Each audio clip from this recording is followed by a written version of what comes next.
Hello students, मैं Venkatesh sir आप सभी का स्वागत करता हूं आइडियल टेक्निकल क्लासेस के यूट्यूब चैनल पर। स्टूडेंट्स, आज बहुत खुशी की दिन है। क्यों? क्योंकि आपको भी पता है कि 2024 जो नया साल अभी शुरुआत हुआ है और जनवरी खत्म होते होते हम लोगों के लिए काफी अच्छा खबर देखने को मिल रहा है, सुनने को मिल रहा है। ये देखिए, एक बहुत बेहतरीन खबर जो कि सभी स्टूडेंट्स के लिए है।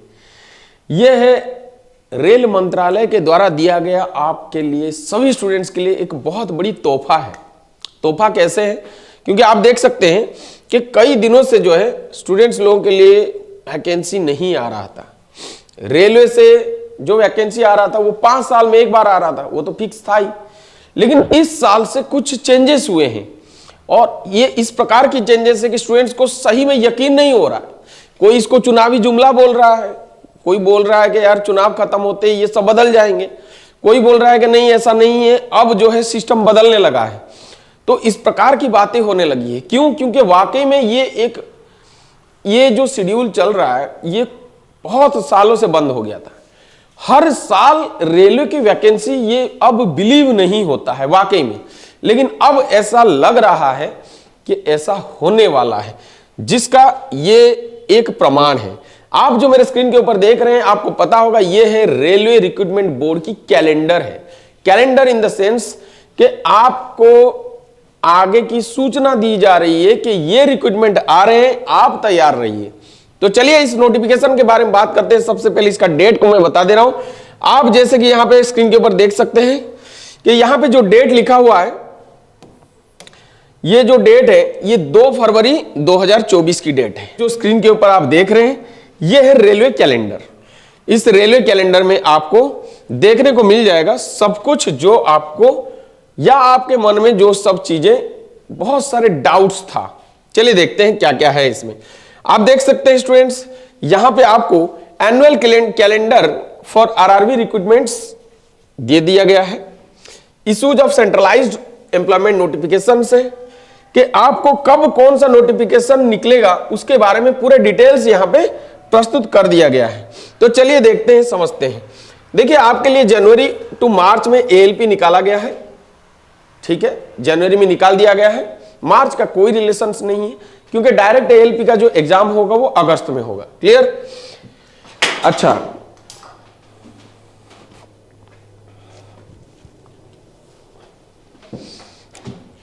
इसके साथ साथ अप्रैल और जून में टेक्नीशियन आ रहा है। अप्रैल में बिल्कुल सही है, अप्रैल में नोटिफिकेशन आएगा रेलवे टेक्नीशियन की, जो कि एएलपी और टेक्नीशियन आईटीआई वालों के लिए सुइटेबल है। जो एएलपी है उसमें डिप्लोमा और डिग्री वाले भर सकते हैं, आपको पता है, मैं पिछले वीडियो में सब कुछ क्लैरिफिकेशन के साथ बताया हूं।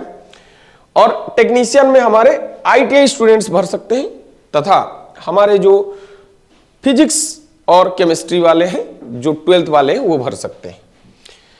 इसके साथ साथ जुलाई सितंबर में आपका एनटीपीसी आ रहा है। देखिए,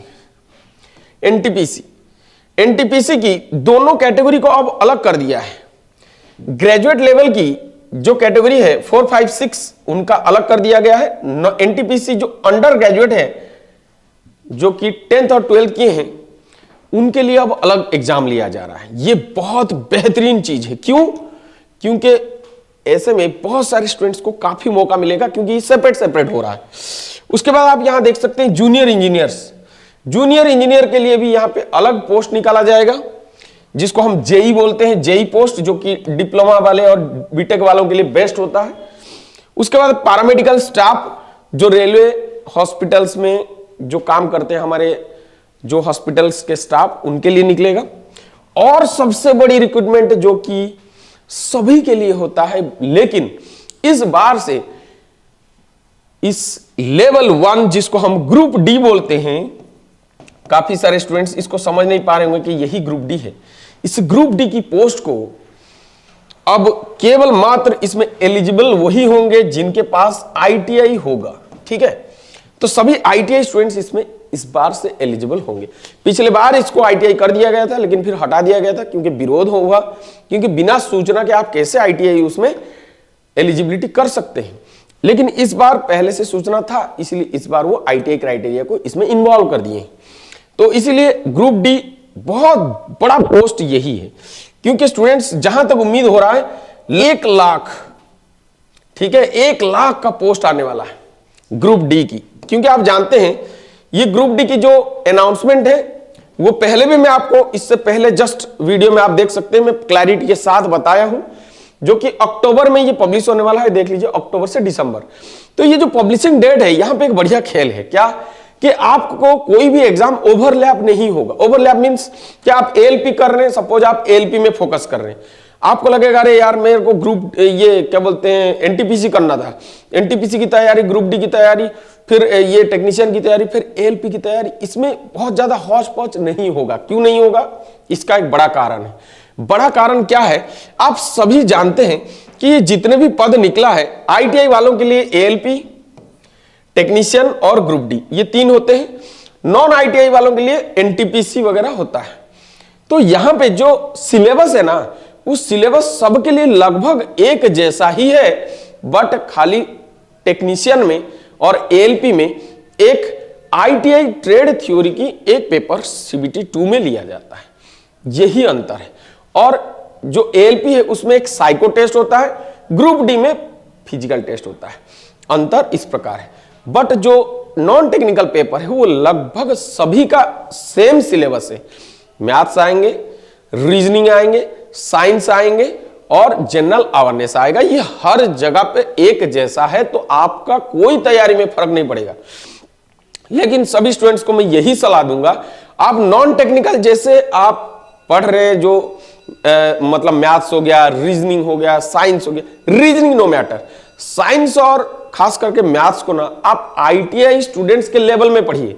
दैट मीन्स आप जो नॉर्मल मैथ्स पढ़ते हैं, आपका एवरेज हो गया, प्रोपोर्शन हो गया, परसेंटेज हो गया, डेसिमल हो गया, आपका न्यूमेरिकल सिस्टम्स हो गया, सिंप्लीफिकेशंस हो गया, अलजेब्रा हो गया, ये जो चीज आप नॉर्मल कोई भी नॉन टेक कोचिंग में पढ़ाया जाता है वो पढ़ रहे हैं तो कोई असुविधा नहीं है। बट ये है आपका अगर आईटीआई कैटेगरी है, आप एलिजिबिलिटी आईटीआई के रखते हैं, एएलपी टेक्नीशियन और ग्रुप डी भर रहे हैं, तो कृपया आप जो है वर्क्स ऑफ कैलकुलेशन साइंस के अकॉर्डिंग पढ़िए। मतलब वो नॉर्मल मैथ्स तो पढ़ेंगे ही पढ़ेंगे, वर्क्स ऑफ कैलकुलेशन साइंस को भी थोड़ा थोड़ा पढ़िए।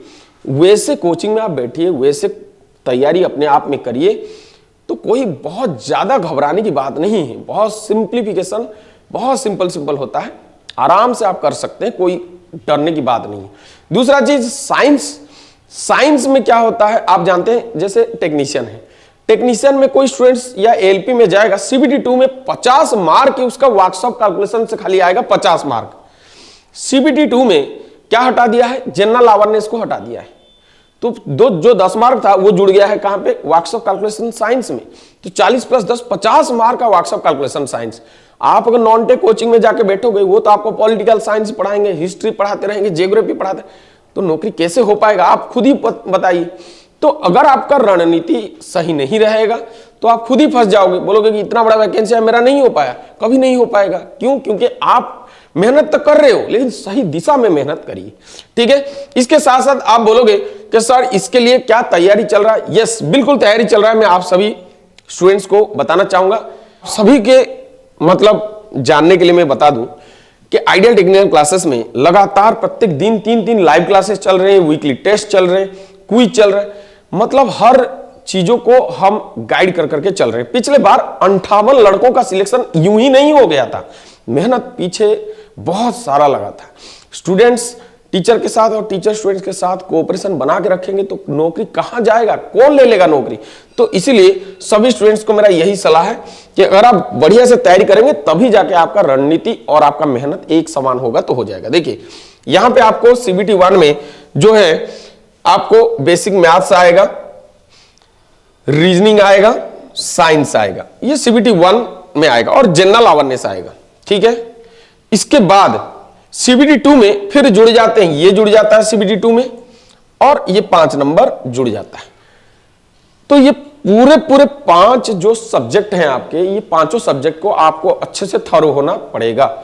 देखिए सीबीटी 1 जो है, ये सीबीटी 1 में आपका ये हो जाएगा, अगस्त में एग्जाम हो जाएगा और दिया है सितंबर में आपका सीबीटी 2 एग्जाम हो जाएगा। तो सीबीटी 2 में क्या आप 1 महीने में ट्रेड थ्योरी क्रॉस कर पाएंगे? कोई भी कोचिंग में आप पढ़िए, बाबा विश्वकर्मा क्यों ना आपको पढ़ा ले। क्या आपको 1 महीने में ट्रेड थ्योरी कवर हो सकता है क्या? बहुत मुश्किल है। तो आपको एक साथ साथ कहीं ना कहीं थोड़ा सा तैयारी करना पड़ेगा, ठीक है। उसके बाद आपको जो वर्कशॉप कैलकुलेशन साइंस है, ये आम कैलकुलेशन नहीं है, ये खास कैलकुलेशन है, क्योंकि हर कोई इसको नहीं पढ़ा पाते। क्योंकि ये जो है, ये आपका वर्क, पावर, एनर्जी, फोर्स, इस प्रकार प्रेशर क्या होता है, इस प्रकार उसके ऊपर कैलकुलेशन है। सपोज जैसे कि मैं एक लोहा का बॉल है, आयरन बॉल है, उस आयरन बॉल को मैं एक प्लेट के ऊपर थ्रो किया, वहां पे पेनिट्रेशन हुआ, तो कितना प्रेशर हुआ, इसका वेट कितना था, उसमें कितना इंडेंटेशन मार्क आएगा। इस प्रकार के जो क्वेश्चन है, ये साधारण गणित नहीं होते। आप इसको समझेंगे तभी आपको इसमें इंटरेस्ट आएगा और आपको काफी सहूलियत होगा तैयारी करने में। मैं आपको ये नहीं बोल रहा हूं कि आप डर जाइए, घबराइए कि अरे सर इतना बहुत बड़ी बड़ी बातें कर दिए तो हमारा कैसे होगा। अरे कुछ नहीं होता है। आपको मैं बोला कि यहां पे रणनीति का खेल है, मार्क्स की खेल तो बिल्कुल है ही नहीं। आपको खाली कूद जाना है, क्वालिफाई कर लेना है, नौकरी तो आपका ही होगा। चलिए मिलते हैं फिर नेक्स्ट वीडियो में। जय हिंद।